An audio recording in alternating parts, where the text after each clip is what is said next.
आऊज़ु बिल्लाहि मिनश शैतानिर रजीम। बिस्मिल्लाहिर्रहमानिर्रहीम। अल्लाहुम्मा सल्लि अला सय्यिदना मौलाना मुहम्मदिन व अला आलिहि व सहबिहि व बारिक वसल्लम। तमाम तारीफ़ें रब्बुल इज़्ज़त की हैं जो तमाम जहानों को पालने वाला है, जिसकी तमाम जहानों में बादशाहत है, जो हर चीज़ का हकीकी मालिक है। मैं हूँ हकीम आमिर शहज़ाद डस्का पाकिस्तान से। जितने भी मेरे दोस्त अहबाब मेरे यूट्यूब चैनल हकीम आमिर शहज़ाद डस्का पर नए हैं, वो चैनल को सब्सक्राइब जरूर किया करें। नाज़रीन कराम, मैं आपकी खिदमत में हुक्म कदीम का माल जाती रुझान, उनकी गहरी फ़िक्र, अमराज के दफ़ा के लिए हिफ्ज़ान सेहत पर उनका फ़लसफ़ा, उनके माल जाती वाक़यात और उनके अक़वाल अर्ज़ करता हूँ, और साहिबान कमाल का सीने के राज मैं आपकी खिदमत में अर्ज़ करता हूँ, जो कि असरार मख्फिया में से हैं, और इल्मुल अकाकीर जड़ी बूटियों की सही शक्ल सूरत मैं आपकी खिदमत में अर्ज़ करता हूँ।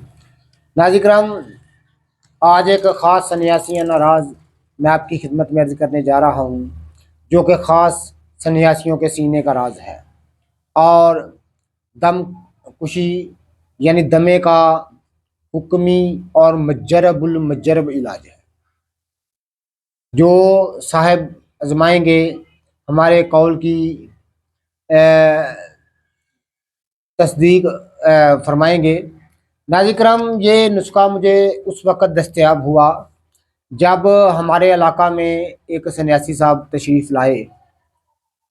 कदीम बात कर रहा हूँ मैं, कदीम दौर की बात कर रहा हूँ, पुरानी बात है। हमारे इलाका में एक सन्यासी साहब आए और उन्होंने दमे के बड़े मार्के के इलाज किए।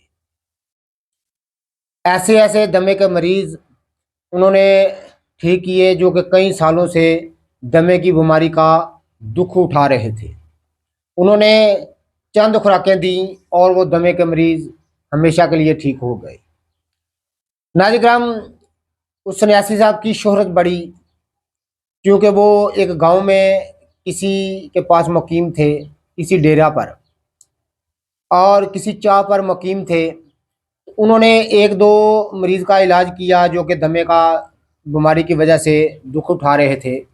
उसके बाद उनकी ऐसी शोहरत का डंगा बजा, ऐसा सन्यासी साहब मशहूर हुए कि दूर दूर से दुनिया उनके पास आती और उनसे शफा याब होकर जाती। हमें भी पता चला, चूँकि हमारी नौजवानी की उम्र थी, पता चला, हम भी उनको देखने के मुश्ताक थे, उनके पास जाने का इश्तियाक था हमें।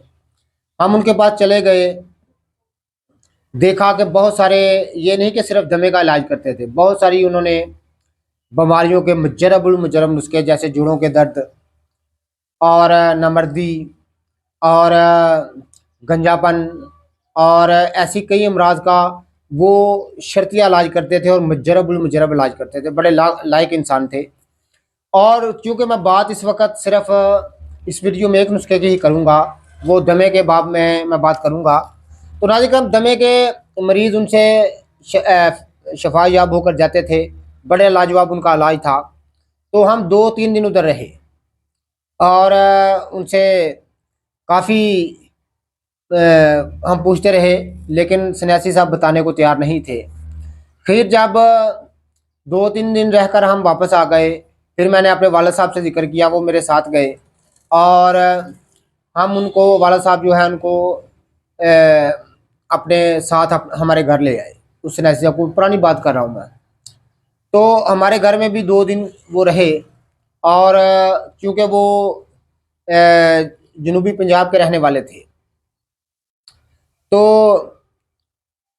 उन्होंने फिर वालिद साहब को नुस्खा बताया दमे का, जो कि ख़ास सन्यासी नाराज है, एक हुक्मी और एक मुजरबुल मुजरब इलाज है। उन्होंने, सन्यासी साहब ने फरमाया कि एक जंगली कबूतर आपने लेना है, जिंदा सेहतमंद, उसका आपने ज़िबा करके उसका पेट जो है इलाज से बिल्कुल पाक कर देना है। उसके आपने ऐसा करना है कि 3 ग्राम सिमलफाल सफ़ेद ब्रीक पीस कर आपने उसके तमाम पेट में छिड़क देना है, और उसके छिड़ने के बाद उसके पेट में आधा पाव पुख्ता वज़न जो है नमक खुर्दनी, जो हम नमक घर में खाते हैं, उसको भर देना है उसके पेट में, और बकाया सिमलफार 3 माशा सिमलफार और उसके ऊपर छिड़क कर उसको धागे के साथ अच्छी तरह से लपेट देना है और उसको कूजा गली में रखकर, यानी किसी कुजी में रखकर जो बिल्कुल सिकोरी हो, उसमें रखकर एक मानो उपलों की आंच में उसको फूंक देना है। उसके बाद जो खाक अंदर से निकले वो ब्रिक्स पीस कर शीशी में संभाल रखें। एक रत्ती उसकी खुराक है मनक्के में रखकर, यानी सन्यासी साहब ने फरमाया कि मनक्के के अंदर रखकर एक रत्ती उसकी खुराक है, ऊपर से नीम गर्म पानी पिला दें। नाजिक्रम चंद खुराकों से बड़े हमने अपनी आंखों से देखा कि जो कई सालों से दमे की बीमारी से दुख उठा रहे थे वो तंदुरुस्त हो गए। नाजिक्रम ऐसे ही लाजवाब नुस्खा जात मैं आपकी खिदमत में अर्ज करता रहता हूँ, आजमाइएगा और दुआएं खैर से याद फरमाइएगा। नाजिक्रम ये दमे का हुक्मी और सन्यासियाना इलाज मैंने आपकी खिदमत में अर्ज किया है, जो कि हर किसी के बस का काम नहीं इन चीज़ों को बताना। तो ये ख़ास सदरी नुस्खा मैं आपकी खिदमत में अर्ज करता रहता हूँ। जितने भी मेरे दोस्त अहबाब मेरी वीडियो को पजीराई देते हैं उनका बहुत बहुत शुक्रिया। अल्लाह हाफिज़।